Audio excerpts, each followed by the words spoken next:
ایک بادشاہ شکار پر نکلا تو ایک کسان کو ہل چلاتے ہوئے دیکھا۔ بادشاہ نے کسان سے پوچھا، دن میں کتنا کما لیتے ہو؟ کسان نے جواب دیا، 4 روپے۔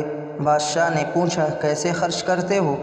کسان نے جواب دیا، 1 روپیہ خود پر خرچ کرتا ہوں، 1 روپیہ قرض دیتا ہوں، 1 روپیہ قرض واپس کرتا ہوں اور 1 روپیہ دریا میں پھینک دیتا ہوں۔